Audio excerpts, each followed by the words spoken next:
Autumn is here, pumpkin spice is in the air, sweater weather, crackle of crunchy leaves. It's really one of my favorite times. Although I live in Southern California and fall is just like slightly cooler summer.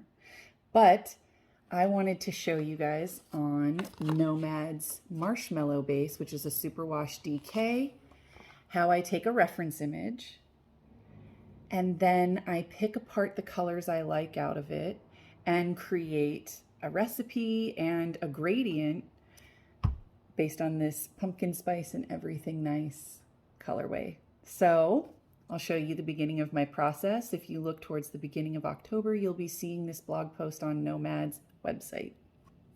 So I go through all my color swatches. I pick out the ones I want to use that I feel best represent it. And then I design each little pumpkin that I want to represent. This would be like, white with green speckles, and which orange we're going to use, and are we going to bring this yellow in, and what are we going to do with this semi-solid tonal purple. And there is each recipe for each skein. We're only doing a skein per pan, so we don't need that much citric acid. I've laid the colors that are going to be the background on top. We start with Cantaloupe at 0.5%, which is pretty light. So let's see here. Should be about 0.5 gram of dye for one skein. Now we're going to take our dye,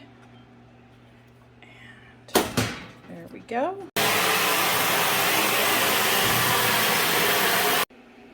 All right, so we're going to take our skein.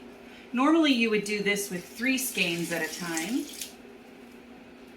And I'm going to put it kind of to the side. And we want to get all of the back of the skein wet.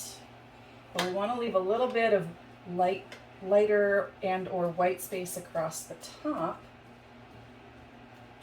to speckle with. Normally when we have any dye powder present, we would wear a respirator, but you wouldn't be able to hear me, and I don't know how to do voiceover, so I'm going to risk it for you.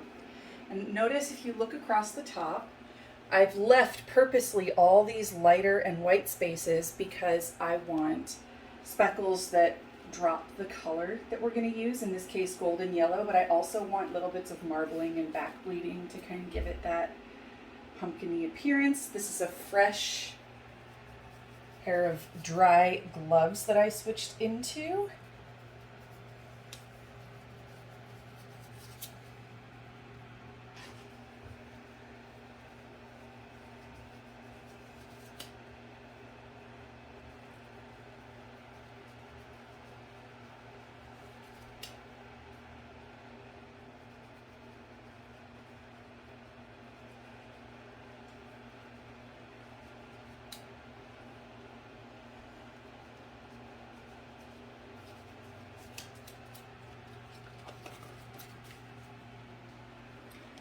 Now we're just going to follow our recipe. I tape mine up on the wall and do the same with all the other ones, and we'll come back when they're done and look at the gradient.